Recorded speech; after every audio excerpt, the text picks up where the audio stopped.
Mu mateka y'isi hari igihe abantu bahuzwa n'icyerekezo cyiza ariko hari n'igihe bahuzwa n'ubugambanyi, umururumba n'inyungu zinda zabo imbere. Uyu munsi akarere k'ibiyaga bigari kari mu kaga bitewe n'ihuriro ry'abantu basa n'abateguye umugambi wo kwihorera no gushaka ubutegetsi mu nzira y'amaraso. Perezida Felix Tshisekedi, Habyarimana na Faustin Kayumba Nyamwasa, izina rimenyerewe mu banyarwanda nk'umuntu wagiye ashyira inyungu ze bwite imbere kuva na kera, bishobora no kuba ari byo byamuvanye mu murongo wubatse igihugu akishora mu bugambanyi.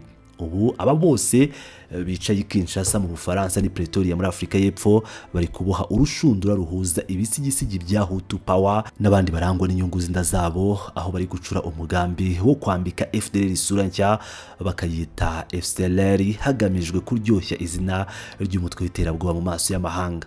Ese uyu mugambi w'aba bantu bose bazwiho kwitangira inyungu zabo bwite kuruta iz'abaturage uzaherera ni gute Tshisekedi ari gukoresha uburiganya bwa Kayumba Nyamwasa n'amateka mabi y'umuryango wa Habyarimana kugira ngo ashyire u Rwanda mu kaga? Muri iyi nkuru yimbitse tugiye gusesengura uyu mugambi w'ibanga, tumenere mu nzego z'ubutasi kandi twerekane uburyo iri huriro rishya rishobora guhungabanya akarere kose. Gumana natwe kugeza ku musozo. Uko Tshisekedi, umuryango wa Habyarimana na Kayumba Nyamwasa bari kuboha urushundura rwo guhungabanya u Rwanda mu gicucu cy'amateka mabi yaranze akarere k'ibiyaga bigari. Hari umukino mushya uri gukinirwa mu murwa mukuru wa Repubulika Iharanira Demokarasi ya Kongo Kinshasa, ugakwira mu bihugu byo ku mugabane w'Uburayi nk'Ubufaransa ukajyana muri Afrika y'Epfo. Uyu si umukino w'amagambo gusa, ni umugambi mubisha wacuzwe mu ibanga rikomeye uri guhuza abantu mbere batashoboraga gucana waka, ariko ubu basangiye intego imwe rukumbi: guhirika no gusenya ubutegetsi bw'u Rwanda. Ikinamico ya politiki, ihuriro ritangaje ry'abanzi b'u Rwanda, Perezida wa Repubulika ya Demokarasi ya Kongo Felix Antoine Tshisekedi Tshilombo, mu gushaka amaboko yo guhangana n'ibibazo by'umutekano muke ndetse no koswa igitutu n'imitwe yitwaje intwaro irimo AFC M23, yafashe icyemezo cyo gukora ibyo benshi bita kwiyunga na shitani. Amakuru yizewe aturuka mu nzego z'ubutasi n'amasoko agenzura iby'umutekano mu karere yemeza ko leta ya Kinshasa iri mu biganiro byimbitse kandi bya gisirikare n'umuryango wa Juvenal Habyarimana wahoze ari perezida w'u Rwanda mbere ya jenoside yakorewe abatutsi ubutuye mu gihugu cy'Ubufaransa. Iri huriro rikaba ritagarukiraho kuko ryiyongeyeho Faustin Kayumba Nyamwasa wahoze ari umugaba w'ingabo z'u Rwanda RDF akaza guhungwa bakaba aba muri Afrika y'Epfo, South Africa. Uyu mugambi uhuza leta ifite ingabo, ibisigisi by'ingengabitekerezo ya Hutu Power ndetse n'abahoze mu nzego nkuru za gisirikare z'u Rwanda bazi amabanga menshi, wubakiye ku mutwe w'iterabwoba wa FDLR, umutwe washinzwe n'abagize uruhare rukomeye muri jenoside yakorewe abatutsi mu mwaka w'1994. Intego yabo ni ukubaka ihuriro ryagutse rihuje imitwe yose yitwaje intwaro ndetse n'amashyaka ya politiki arwanya leta y'u Rwanda kugira ngo bagaye ibitero simusiga. Noneho tugiye kukugaruka mu kibuga kwa Habyarimana, isura nshya y'ingengabitekerezo ikuze mu izingiro ry'uyu mugambi mubisha. Harimo izina ritari risanzwe rivugwa cyane mu ruhando rwa politike ariko rifite uburemere mu mateka: Habyarimana, umuhungu wahoze ari perezida Juvenal Habyarimana. Amakuru amugaragaza nk'umuntu watoranyijwe n'iri huriro nk'ikiraro gishobora guhuza ibisigisigi bya Hutu Power ikiri mu mashyamba ya Kongo no mu mahanga, hagamijwe guha icyerekezo gishya no gukusanya amaboko y'abarwanya leta y'u Rwanda. Mu ruzinduko rw'ibanga rwaranzwe n'umutekano uhambaye, aherutse kugira mu murwa mukuru Kinshasa yakiriwe ku rwego rwo hejuru.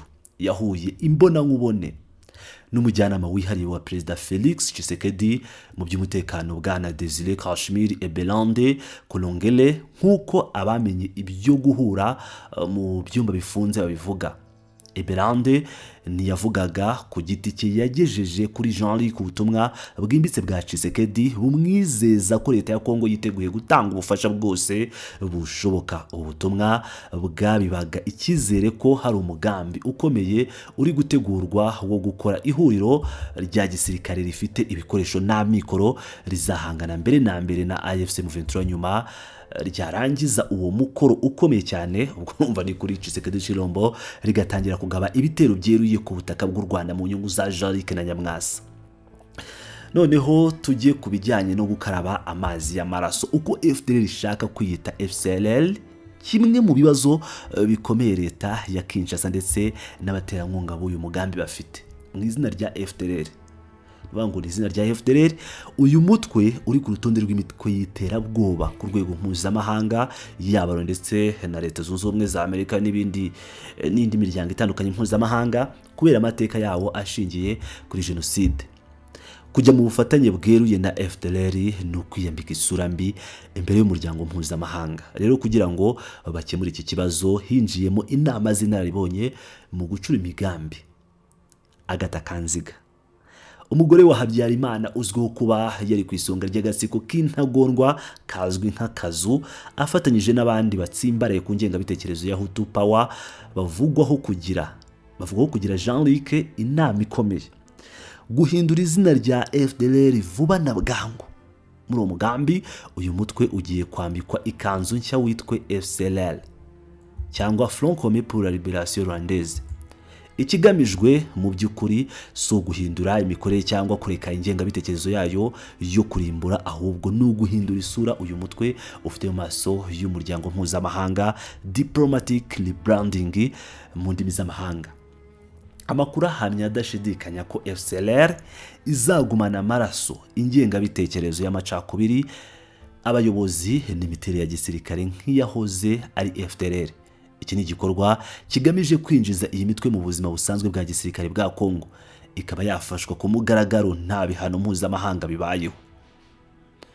Intambara y'itangazamakuru n'ikoranabuhanga, uruhare rwa XTL Africa yitwayigarutseho mu nkuru zacu zabanje. Intambara z'iki gihe ntizirwanirwa ku rugamba rw'amasasu gusa, zirwanirwa no mu mitwe y'abantu binyuze mu itangazamakuru no gukwirakwiza ibihuha. Jean-Luc Habyarimana ashyigikiwe n'amikoro ya leta ya Kongo yafashe ingamba zikomeye kuri iyi ngingo. Aya makuru yemeza ko Jean-Luc afatanyije n'abayobozi bakomeye bo muri Minisiteri y'Itumanaho n'Itangazamakuru muri Repubulika ya Demokarasi ya Kongo iyoborwa na Patrick Muyaya bashyizeho urubuga rwitwa XTL Africa. Abayikurikirana ikunda no gukora retweet ku makuru abayatangajwe na Patrick Muyaya. Urebye nk'uko tugiye kubigarukaho, iyi shene n'urubuga bifite intego eshatu zikomeye. Hari ukweza izina rya Habyarimana, kugerageza guhindura amateka bagaragaza ko ubutegetsi bwe bwari bwiza, no kugabanya uburemere bw'uruhare rwabwo mu itegurwa rya jenoside, kwibasira leta y'u Rwanda, gukwirakwiza icengezamatwara propaganda riharabika ubutegetsi bwa Kigali hagamijwe kwangisha abaturage ubuyobozi bwabo ndetse no kwangiza isura y'u Rwanda mu mahanga. Hari ugushyigikira Kinshasa, gutangaza ubutumwa n'inkuru zishyigikira gahunda za Perezida Tshisekedi mu karere, bamugaragaza nk'umukiza kandi bagahisha ubufatanye bwe n'imitwe y'iterabwoba. Aho Kayumba Nyamwasa rero na RNC baziramo, baza nk'ikiraro gihuza icyerekezo gishya n'inararibonye za gisirikare. No kuvuga ngo gahunda yagutse ya leta ya Kinshasa ikubiyemo guhuriza hamwe abarwanya leta y'u Rwanda bose nta n'umwe usigaye. Ibi bari kubikora binyuze mu guha indaro n'ubuvugizi abanyapolitike ndetse n'abo mu rwego rwa gisirikare bahunze, kugira ngo bareme igisirikare gifite imbaraga nyinshi zishingiye ku bwinshi, ni ukuvuga imibare numbers, n'ubumenyi tactics. Aha niho Perezida Tshisekedi yerekeje amaso kuri Faustin Kayumba Nyamwasa. Uyu mugabo wahoze ari umwofisiye mukuru mu ngabo z'u Rwanda mbere yo guhunga akajya muri South Africa cyangwa Afrika y'Epfo, agashinga umutwe RNC, Rwanda National Congress, afatwa nk'umuntu uzi neza imikorere y'ingabo z'u Rwanda. Amakuru avuga ko Nyamwasa amaze igihe yikoreye umutwaro wo kugerageza guhuza imitwe yitwaje intwaro yikorera ubwayo, amashyaka ya politike n'imitwe y'icengezamatwara, kugira ngo bayoboke umurongo umwe bafatanye kurwanya leta y'u Rwanda. Ibi byatumye mu rugendo rw'ibanga Nyamwasa yagiriye Kinshasa muri Nzeri 2024 akaba atarahuye n'abayobozi ba Kongo gusa ahubwo yahuye n'abayobozi bakuru mu mutwe wa FDLR. Mu biganiro byabo baganiriye uburyo bakongerera imbaraga ubufatanye buri hagati y'ingabo zabo ku rugamba, bagasangira amakuru y'ubutasi ndetse bakareka guhigana hagati yabo. Umugozi rero uboha RNC na FDLR, umubano wa Nyamwasa na Iyamuremye benshi bajyaga bibaza uburyo umutwe washinzwe n'abasize bakoze jenoside FDLR wakorana n'umuntu wari mu ngabo zahagaritse iyo jenoside Nyamwasa. Ariko muri siyansi ya politike y'umwanda, umwanzi w'umwanzi wanjye ni inshuti yanjye. Abayobozi bo muri Repubulika ya Demokarasi ya Kongo bazaye amakuru y'imbere bavuga ko ubu Nyamwasa avugana bihoraho n'uwiyise perezida wa FDLR Gaston Iyamuremye, ubusanzwe uzwi ku izina rya gisirikare rya Victor Byiringiro.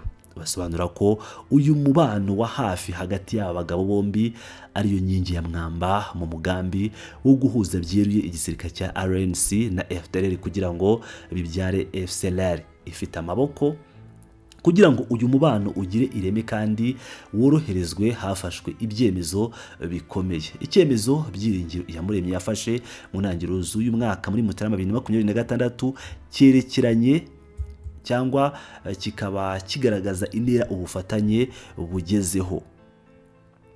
Yagennye muramu we witwa Cyprien Ngabo kuba ari we umuhuza mukuru uhagarariye FDLR mu itsinda rya RNC riyobowe na Frank Ntwari, muramu wa Kayumba Nyamwasa. Uku guhuza imiryango mu buyobozi bw'izi nyeshyamba bifatwa nk'ikindi kimenyetso simusiga cy'umubano n'icyizere biri gukura hagati y'impande zombi. Imizi y'ubufatanye bwambukiranya imigabane. Urusobe rw'inkunga, amakuru yemeza ko ubu bufatanye budahagarikiwe n'imipaka ya Kongo gusa, kandi ko butatangiye vuba aha nk'uko bamwe babikeka. Hagaragazwa ko mu ntangiriro z'umwaka ushize wa 2025 Victor Byiringiro yakoze hamwe na RNC yohereza umunyamuryango ukomeye wa RNC uba mu gihugu cya Canada witwa Emmanuel Hakizimana.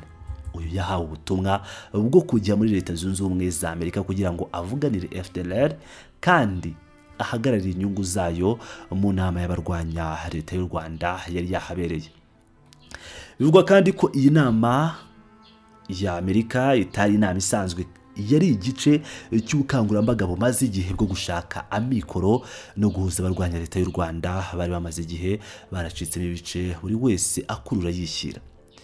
Binyuze mu nkunga nini y'imari n'iya politiki ituruka mu bantu ba hafi ya Perezida Tshisekedi, ibikorwa byo gushaka abayoboke bashya no kubinjiza mu ihuriro rirwanya Leta y'u Rwanda byakajije umurego bidasanzwe. Muri uyu mugambi mugari harimo abantu bafite amazina azwi cyane bashyigikiye FDLR baba mu gihugu cy'abaturanyi cya Uganda, ndetse n'abavugwa cyane mu mutwe wa RNC barimo nka Charles Kambanda, Eugene Gasana wigeze guhagararira u Rwanda muri Loni mbere yo guhunga, ndetse na Christine Uwizera Coleman. Aba bose bagize urusobe rw'abadiplomate b'ibihe bishya baharanira ishyirwa mu bikorwa ry'uyu mugambi w'Kinshasa. Mu gusoza rero, ibanga ryamenywe na bose kugeza ubu, amakuru ahamya ko umugambi wa Felix Tshisekedi n'aba bafatanyabikorwa be utakiri ibanga na gato mu nzego z'ubutasi mpuzamahanga.